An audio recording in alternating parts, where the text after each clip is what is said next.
شاید ہم کسی نوع کے معدوم ہونے کو اچانک مگر کبھی کبھار ہونے والا کوئی واقعہ تصور کریں، مگر حقیقت تو یہ ہے کہ معدومیت تشویشناک حد تک معمول بنتی جا رہی ہے۔ در حقیقت جنگلی حیات کے تحفظ کے لیے کام کرنے والی غیر سرکاری تنظیم world wildlife fund for nature WWF کے مطابق ہر سال تقریباً 10,000 انواع ہمیشہ کے لیے ختم ہو جاتی ہیں، مگر WWF کا کہنا ہے کہ حقیقی تعداد حتمی طور پر نہیں معلوم کی جا سکتی، کیونکہ ہمیں ابھی تک یہی نہیں معلوم کہ دنیا بھر میں کتنی انواع پائی جاتی ہیں۔ آئیں ان چند جانوروں کے بارے میں جانتے ہیں جو کبھی اس کرۂ ارض پر بھرپور طور پر پائے جاتے تھے، اور یہ بھی دیکھیں کہ ان میں سے کون سے جانور حیران کن طور پر غیر متوقع انداز میں واپس آئی۔ حال ہی میں معدوم ہو جانے والے اس درمیانے سائز اور سرخ بالوں والے بندر کو 2000 کی دہائی کے اوائل میں معدوم تصور کیا جاتا ہے۔ گھانا اور آئیوری کوسٹ کی سرحد پر رہنے والا مس والڈرن کا ریڈ کولوبس سب سے حیرت انگیز جانوروں میں سے تھا، کیونکہ اس کے انگوٹھے نہیں ہوا کرتے تھے۔ بڑے گروہوں کی صورت میں اونچے درختوں کے اوپر کے حصوں میں رہنے والا یہ نرم مزاج جانور انسانوں کی جانب سے جنگلات کی کٹائی کے سبب اپنا طرز زندگی تبدیل کرنے پر مجبور ہوا۔ سن 2006 میں معدوم قرار دیے جانے والی ینگزی ریور ڈولفن ایک پھیکے خاکستری رنگ والی ممالیہ تھی جو سمندر میں تیرتے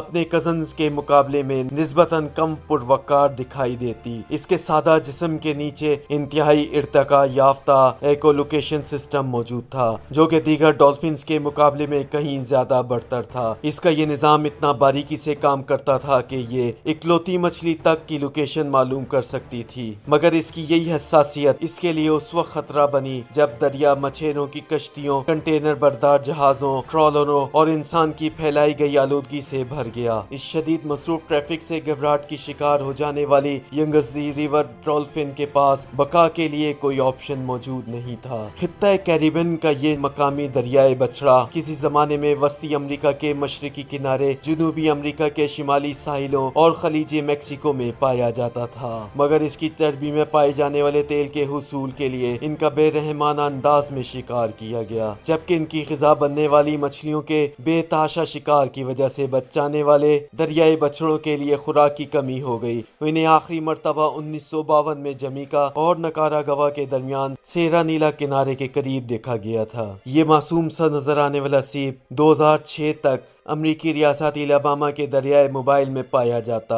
اسے یہ نام اس لیے دیا گیا کیونکہ یہ سور کے پیر جیسا دکھائی دیتا، مگر یہ آلودہ دریا کا پانی فلٹر کیا کرتا، مگر آلودگی پھر اتنی زیادہ ہو گئی کہ بگٹو اسے مزید نہ جھیل پایا۔ اس ننھی سی مخلوق کے خاتمے نے پانی کے بارے میں کئی تلخ حقائق سے پردہ اٹھایا، جو فیکٹریوں کے زہریلے مادوں سے آلودہ ہو رہا تھا اور دریا کے ساتھ رہنے والے افریقی امریکی برادری میں ہلاکت انگیز بیماریوں کا سبب بن رہا تھا۔ سب سے مشہور مگر معدوم پرندہ ہونا شاید ایک عجیب سا اعزاز ہو، مگر ڈائناسور کے علاوہ ڈورو ایک طویل عرصے تک معدوم ہو چکی ایسی نسل ہے جسے سبھی جانتے ہیں۔ کارٹون کریکٹر ڈیفی ڈک جیسے دکھائی دینے والا یہ پرندہ کسی زمانے میں جزیرہ موریشس پر رہا کرتا تھا۔ اڑ نہ سکنے والے اس پرندے کی فطرت میں کوئی شکاری نہیں پائے جاتے تھے۔ جب انسان موریشس تک پہنچے تو اپنے ساتھ دیگر جانور اور گوشت کے لیے اپنی بھوک بھی اپنے ہمراہ لے آئے۔ ان کے سامنے ڈوڈو زیادہ عرصے تک باقی نہ رہ سکے اور آخری ڈوڈو 18ویں صدی کے اوائل میں ہلاک ہوا تھا۔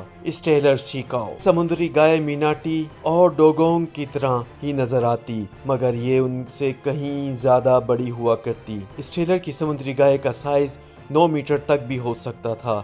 اس کی شاندار وضاحت، کھال اور قیمتی چربی کی وجہ سے یہ شکاریوں کا ہدف بنا رہا۔ بظاہر اس کا ذائقہ بادام کے تیل میں بھگوئے ہوئے بیف کے جیسا تھا۔ مانا جاتا ہے کہ ان کا خاتمہ شکار اور ان کی غذائی ماحول میں تبدیلیوں کی وجہ سے ڈوڈو کے معدوم ہونے کے کچھ ہی عرصے بعد ہوا۔ بیچارے کواگا کی غیر معمولی خوبصورتی ہی اس کی معدومیت کی وجہ بنی۔ اس دلاویز افریقی جانور کے سامنے کا آدھا حصہ زیبرا کی طرح دھاری دھار تھا، مگر یہ دھاریاں پیچھے کی جانب مٹی مٹی ختم ہو جاتی اور پچھلا حصہ گھوڑے کی طرح سادہ اور بھورت ہوتا، اور اس کی حیران کن وجہ کی وجہ سے اس کا اس قدر غیر قانونی شکار کیا گیا کہ یہ معدوم ہو گئے۔ ان میں سے آخری 1880 کی دہائی میں قید میں ہلاک ہوا۔ ختم ہو جانے والی اس زبردست انواع میں سے زیادہ تر ان جانوروں سے قریب تر تھیں جنہیں ہم آج جانتے ہیں، مگر بس تھوڑی سی عجیب و غریب ہوا کرتی تھیں۔ مثال کے طور پر میموت، جو بالوں سے ڈھکے ہوئے کسی عظیم الجثہ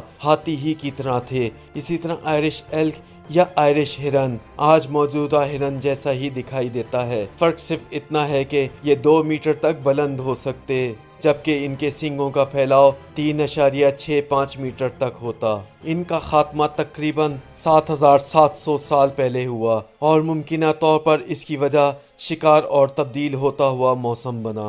سفید دم والے عقابی پرندے کو 20ویں صدی کے اوائل میں برطانیہ میں تقریباً معدومیت تک پہنچا دیا گیا، مگر زیادہ عرصے کے لیے نہیں۔ تقریباً 2 میٹر تک پروں کا پھیلاؤ رکھنے والے اس شاندار پرندے کا برطانیہ میں کئی سالوں تک بے رحمانہ انداز میں شکار کیا گیا۔ دراصل اسے مارنے کی حوصلہ افزائی کی جاتی۔ جب تک پرندوں کا قتل غیر قانونی قرار پایا تب تک معدومیت کو روکنے کے لیے بہت دیر ہو چکی تھی، مگر خوش قسمتی سے سفید دم والے عقاب یورپ میں دیگر جگہوں پر بستے تھے اور انہیں برطانیہ میں دوبارہ متعارف کروانا ممکن ہو سکا، مگر تمام جانور اتنے خوش نصیب نہیں ہوتے۔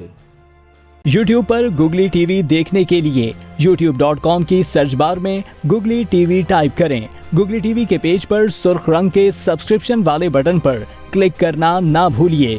یوٹیوب پر اپلوڈ ہونے والی ویڈیو سے باخبر رہنے کے لیے بیل آئیکن پر کلک کیجیے۔ آپ کو ہر نئی آنے والی ویڈیو کے بارے میں نوٹیفیکیشن موصول ہو جائے گا۔